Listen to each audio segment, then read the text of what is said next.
Your Human and You. Written by Mad Max the Black. Chapter 7.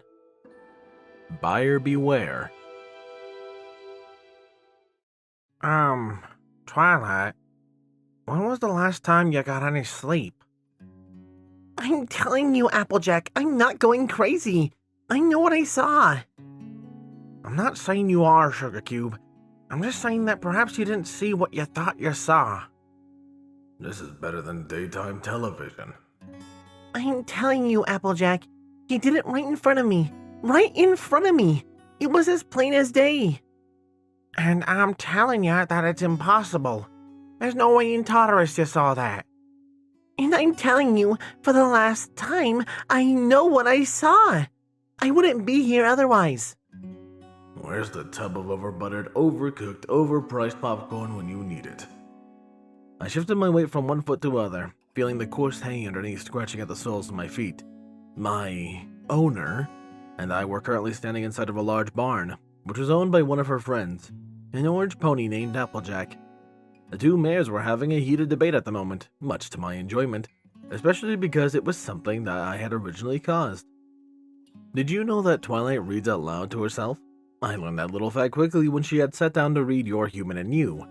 She mutters under her breath, but when there's no other sound, it's actually quite loud. At first I thought it was extremely annoying.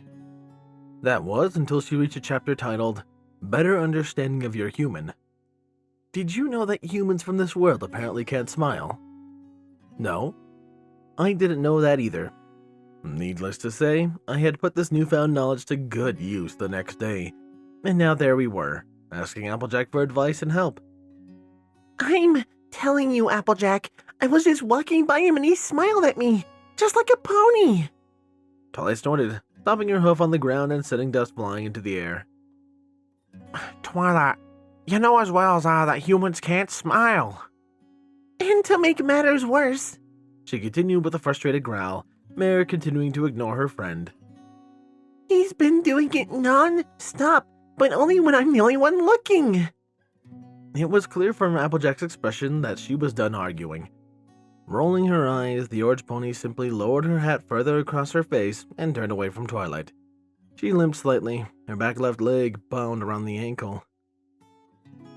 I'm sorry, Twilight, but I simply don't have time for this. She huffed, returning to what she was originally doing when we had first arrived, feeding her humans. There were hundreds of them in the building, packed in the little enclosure areas around the walls of the barn. It reminded me of an indoor cattle barn back home. There was an equal amount of males and females, each gender placed in separate pens. All the humans were naked, but after dealing with that for 3 weeks now, I had become desensitized to it. They shuffled around, eyeing Twilight and me with animalistic curiosity, grumbling and growling to each other. Have you ever seen a human growl like a monkey and actually mean it? It's actually quite fitting. Twilight sighed, defeated. Her head hung low and ears splayed backwards. She looked tired, her hair disheveled and bags under her eyes. I took pride in her appearance. It had been hard work after all. I'm sorry, AJ. I'm just getting really stressed over this whole owning a human thing. I didn't realize it would be so much work. I don't know how you manage it, She said, looking around at all the humans housed in the barn. Applejack chuckled, glancing over her shoulder at Twilight. It ain't all that hard, Sugar Cube. I barely have to deal with these humans, She said, waving a hoof around. They're meant for breeding, so all I have to do is keep them fed and watered. Twilight's eyes widened at this.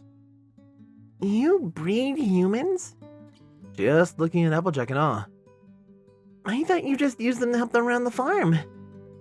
Applejack nodded, tossing a couple more apples into a nearby pen. The humans inside descended upon the fruit like a swarm. The apples were gone in under 30 seconds, core and all. As they fed, I got a closer look at them, leaning in slightly. I saw that each human had an apple branded on each side of their hips, the letters SAA filling the core of the apple.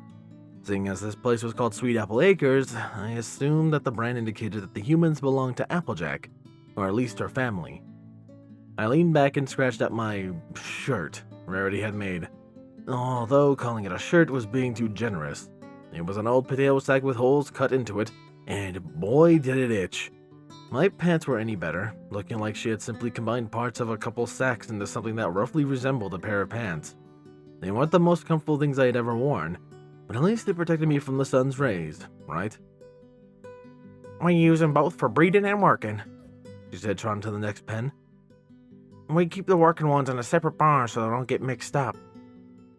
So, you breed humans so that they can work on your farm? Twilight asked, following close behind Applejack. I was pulled along with them, my leash still in Twilight's magic. As I walked along, I hid the cow mare. She breeds humans, as well as uses them for manual labor? I'm not sure how I feel about that. Glancing the humans around me, I noticed a lot of them looked to be well fed. At least she was taking care of them. Not really. Most humans we breed tend to go off to an outside contributor. They pay for the humans, we breed them. Applejack replied, flinging more food into a nearby pen. And as for them working on the farm, we just mainly use them for heavy lifting. We still collect our apples with good old-fashioned pony power. So, any advice you can give me about handling a human? Twilight asked, her eyes lighting up with hope. In my experience, you just keep them well-fed and comfortable and you can't go wrong. Applejack said, turning towards her friend, wincing slightly as she put her weight on the injured hoof. If he's happy, then y'all be happy too. I like this mare already. She is alright in my book. Twilight frowned slightly, clearly not happy with the answer given. And if he continues to give you trouble after that? She asked, cocking her head to the side. Well, Twilight, the best way to make sure he ain't causing trouble is to get him neutered. I hate this mare. She needs to go die in a hole. Twilight blanched visibly. Neutered? Is that the only way? She looked back at me with, what was pity? Sorrow? I couldn't tell, but I didn't really care right then. I was waiting for the answer. I needed to know if I had to fear for my man parts. Please let me keep my balls. Please let me keep my balls. Please let me keep my balls. When any of these males here get too worked up, we simply snip them and send them over to help with labor. Quick, clean, and they tend to calm down fairly quickly. Twilight glanced back at me one last time before shaking her head. No, I couldn't do that to him. I relaxed and breathed a sigh of relief. Applejack simply shrugged, returning to her work. It doesn't matter to me, but just let me know if you change your mind. I know a pony that can help out. Reaching the end of the row of pens, Applejack handed Twilight an apple before throwing the remainder into the last pen, causing another feeding frenzy. Twilight floated the apple over to me. I took it and looked at it. It looked like an apple. Was there anything else you need, Sugar Cube? If not, I have to get back to work. I need to get things prepared for this year's harvest. Are you going to be able to participate this year? Twilight asked, glancing at Applejack's injury. I sniffed the apple. It smelled like an apple. A doctor said I should be fully healed in 2 weeks. Applejack said, smiling at Twilight. Besides, I wouldn't miss it for the world. I bit into the apple, my eyes widening as I chewed. It tasted nothing like the apples back home, or even the ones Twilight had been feeding me. It was the most delicious, juiciest, and heaviest apple I had ever tasted. Sadly, I consumed it too quickly. Before I knew it, it was gone. Okay, but don't be afraid to ask for help if you need it. Twilight said, flashing Applejack a quick smile. I looked around for another apple, but sadly I couldn't find any more. The 3 of us headed towards the barn door, the mares talking quietly about the upcoming harvest. I was content to simply lick my hands clean of the remaining apple juice. Reaching the barn door, we exited out of the heat of the summer sun. Closing the door behind us with a shove, Applejack turned to Twilight. It was a pleasure talking with you, Twi, she said, hugging her friend. Thanks for listening, AJ, Twilight said, returning the hug. Releasing each other, Applejack limped off towards the house in the distance, waving back at us as she went. As Applejack limped away, Twilight turned around to look at me. We stared at each other for several seconds, each eyeing each other intently. Then I smiled, flashing my teeth at her. Her eye twitched and she ground her teeth in frustration. My smile grew and I began to chuckle softly. That mare had a set of lungs. She could scare away birds for miles with that scream of hers. It had been nearly 2 weeks since I arrived at the little town of Ponyville. I decided to make Twilight's life a living hell. Why? Because I felt like it, and because if they were going to treat me like an animal, might as well act like one, right? Anyway, as I said, it's been 1 week since Twilight had become my official owner, and she was already looking stressed. The first morning when she had to come down and discovered a little present I had left her on the rug was truly memorable. Her expression had been priceless, and I enjoyed watching her clean it up. Too often it had been me cleaning up after my dog, but now it was someone else's problem to clean up after me. I had been having a blast, until she locked me in the basement for the rest of the day to punish me. 2 more accidents later, I was released from the basement and stuck in the yard. One thing I'll say for that mare is that she learns quickly. Accidents aside, I went out of my way to frustrate her. When I was finally let back inside the library, I paced back and forth. This simple action seemed to drive her insane. Weirdly enough, she seemed quite fine with it when she was the one doing the pacing. She would yell at me to sit down, and I would, for about 5 minutes, and then I would start pacing again. Once, she had left something she called a friendship report, laying around when she had to go visit her friends. Unfortunately for her, she had left it just within my reach. Not taking the time to read it, I proceeded to shred the scroll into pieces, flinging the tiny pieces of parchment into various corners of the room. I'm pretty sure she had an aneurysm when she returned, and I got to have another trip in the basement. There was also the matter of going outside. I would stand by the front door and nudge my head against it, something I had picked up after watching other ponies and their humans, indicating I wanted to go out. Once outside, I would nudge my head against the door again, indicating I wanted to go in. I could get away with repeating this action several times, before Twilight would get fed up and either leave me outside or keep me inside. It was especially fun to do this when she was trying to read.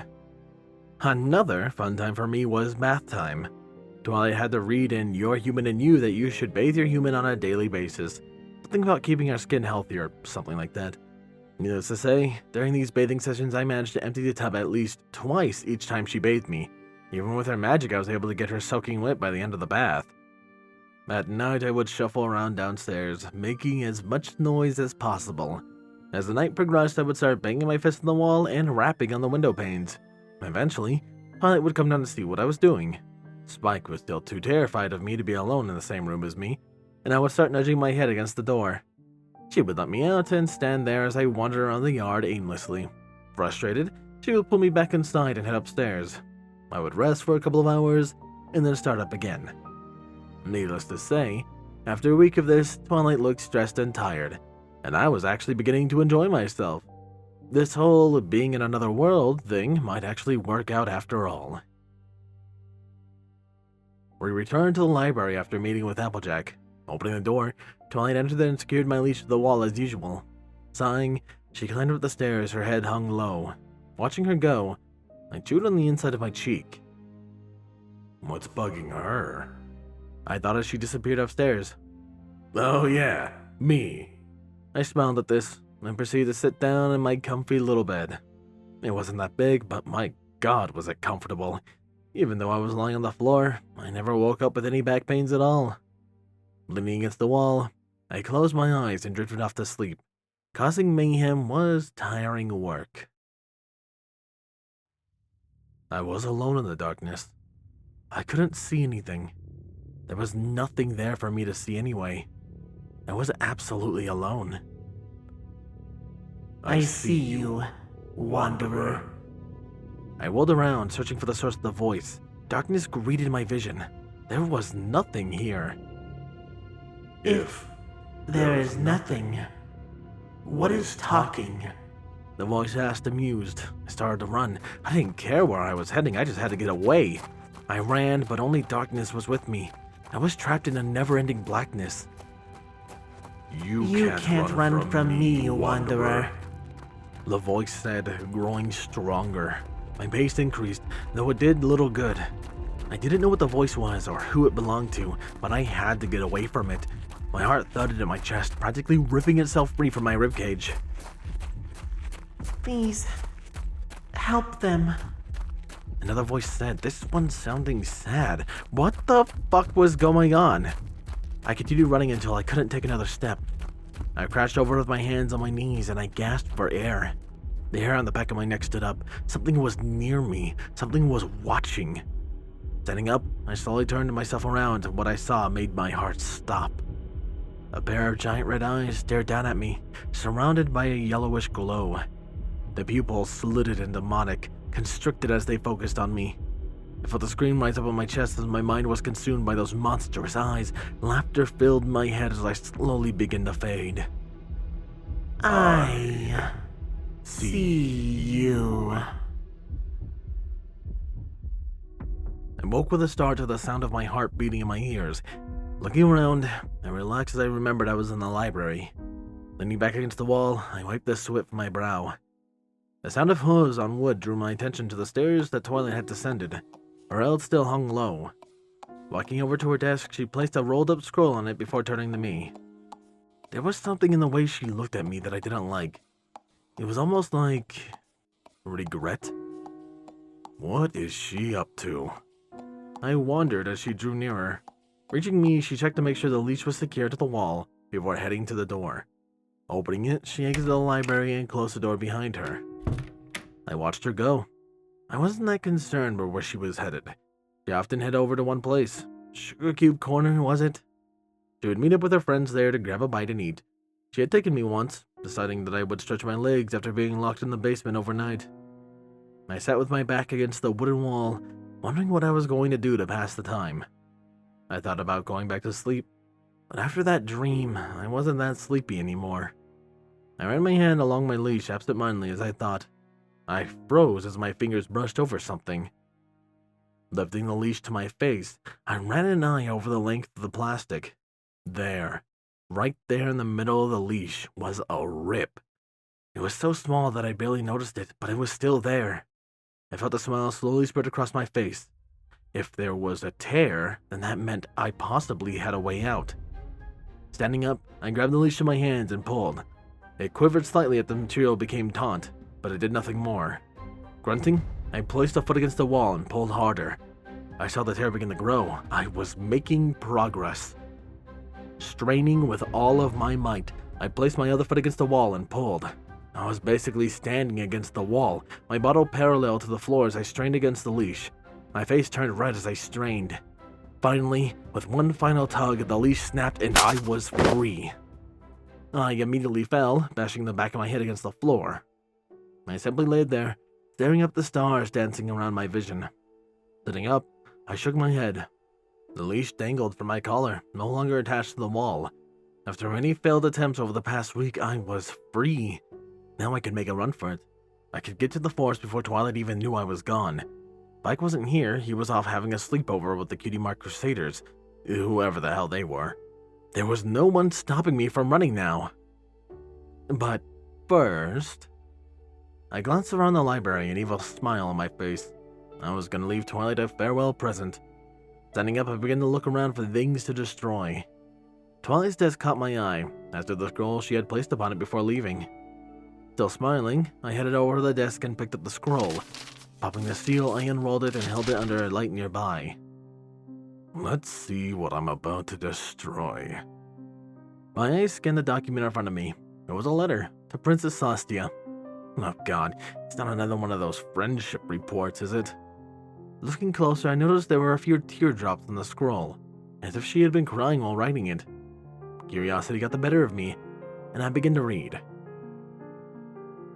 Dear Princess Celestia, it is with a heavy heart that I write to you today concerning the human you've placed in my care. I'm not sure the reason you sent him here to me, but I'm afraid for whatever the reason was, I have failed you. Ever since he arrived, he has been causing me nothing but grief. Because of him, I have gotten into a fight with my friend Rarity. He is constantly misbehaving, despite everything I have done to stop him, and despite your reassurances that he was well behaved. He is causing havoc in the library, and Spike is terrified of him. For reasons I don't know. He is keeping me up at night and preventing me from getting work done during the day. I have tried to approach this with patience and an intelligent mind, but I cannot take it anymore. I have tried to treat him with the best care a pony can treat a human, but he seems to fight me with every turn. I fear that, in the end, he may just be too wild to live peacefully around ponies. Thus, Once Spikes returns from his sleepover, I shall be returning him to you with what you will. I am sorry to have let you down, but I was not prepared for this. Your faithful student, Bryant Sparkle. I read over the letter several more times before lowering it, my smile no longer present on my face. I should be glad, shouldn't I? After all, that was my plan, wasn't it? To make Twilight so stressed that she couldn't stand it anymore? I should be happy, right? So why wasn't I? Because this isn't me. I realized glancing over the letter again. I reread several key sentences. I tried to treat him with the best care a pony can treat a human with. I chewed on my lip, rereading that sentence again and again. To a pony, I was a human. To a pony, a human was nothing more than a mindless animal. Twilight wasn't trying to treat me horrible because I was a human. She was treating me like she was taught to treat a human. It was no different than how we treated cows, horses, or other such animals back home. I fear that, in the end, he may just be too wild to live peacefully around ponies. The statement made me wince slightly. She had called me wild. I had just been acting like a human, and she called me wild. No, I thought, my eyes widening. That was just it, though. It wasn't. I had been acting like a human. I was behaving like the humans that lived here, not like the human that I was. I had been acting like a wild human of this world instead of the intelligent humans of Earth. This isn't who I am. Raising my hand to rub my neck, my fingers brushed against the collar. Grasping the cool plastic in my hand, I held onto it as I slowly surveyed the room. My toys littering the room, the bed I slept in, the blankets bunched in the corner, all of it reminded me of the dogs back home. None of it said intelligence. Instead, it clearly said pet. A mirror hanging on the wall near the door caught my attention. I walked slowly over to it, dreading what I'd see. Reaching it, I gazed at my reflection. The face that stared back at me was that of a stranger. When I had first arrived to this world, my appearance had been respectable. My hair neatly taken care of, my face clean shaven except for the mustache that McDonald's had allowed me to keep. I was clean, I was respectable, I was a human. But the thing staring back at me from deep within the mirror was completely alien to me. My brown hair was now shaggy and a complete mess. Weeks without shaving had turned my clean-shaven face into a disaster. A scraggly beard covered most of my face, unkempt and untrimmed. Patches of dirt and grime covered my skin of what I could see. I was horrid. I was disgusting. I was an animal. I gazed into my own brown eyes. What gazed back at me was not something I recognized. They used to be filled with life, with happiness and hope. Hope for a life I had before, after I went to college and earned a degree. After I landed my dream job. After I had grown up. Now, all that gazed back at me was emptiness and anger. There was no life in my eyes anymore. Just instinct. I had gone from the human I used to be to the human this world knew so well. This isn't me.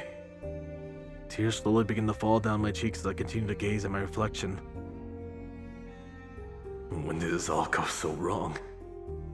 Tearing my gaze away from the accursed mirror, I ran my fingers through my unkempt hair. Eyes darting around the room, I tried to find something, anything that would help calm me down. My eyes once again landed on Twilight's desk, and the stack of papers on it. I walked over to the desk, feeling like I was underwater, wiping the tears from my eyes. I searched the drawers of the desk until I found a bottle of ink and a quill. Unscrewing the cap, I dipped the quill into the ink. Grabbing a piece of paper, I placed the tip of the quill against the parchment. I hesitated, just for a second, before finally beginning to write. The sun had long since set by the time Twilight had returned home. I was content to wait for her, sitting in the dark of the library, alone with my thoughts. The sound of hooves outside the door was what alerted me that she was home.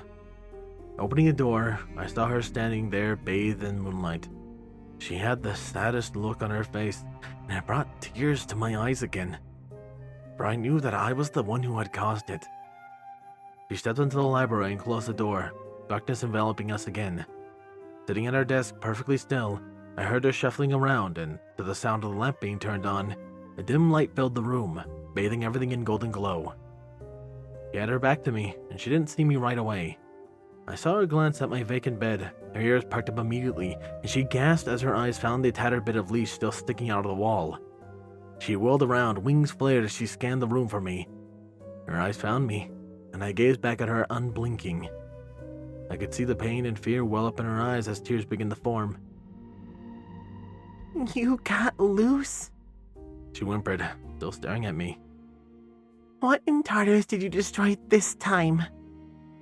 I did nothing. I just sat there, staring at the mayor whose life I had turned into a living hell for the past week. Slowly, steadily, I held up the parchment I had written on, showing it to Twilight. Squinting, she slowly approached me, trying to make out the words upon the parchment. When she was just a few steps away from me, she froze, her eyes widened and her wings flared wider as she read the 5 words I had written upon that sheet of paper. Twilight, we need to talk. I'm so glad Max decided that he was finally going to talk to the ponies. And to a certain extent, I understand the mindset he was in. Of course, while I've never personally experienced that, I'd imagine after getting beaten down like an animal that everyone else thought you were, you'd start reverting to that type of thought process. But I'm glad he decided to finally show that he was intelligent, not being super afraid of being dissected or some other shit. But I would like to thank my wonderful Patreons. Thank you, my tier 1s, Chase Lemaster, Jason, Squall, Windfeather, Lunar Gaze, 8th Day of Night, Starlight Blaze, Hyperlink, Night and Game, Brain Flickered, Redeemer of Dark, and Dreamless Portal. My tier 2s, Captain Blueshadow, The Animated Ghost, HKH4, aka Texture, Sword Brother and Mordred, Nocturne, DJMX 2000, Papa Linen, and Can Panzer. And of course a large thank you to all my Titan tiers, User 1842, Dark Guardian, Danish Dash, Maverick, and Silent Titan. I appreciate every single one of your guys' support so much, and it means a ton to me. That aside, however, this has been Firehearth. Have a wonderful day.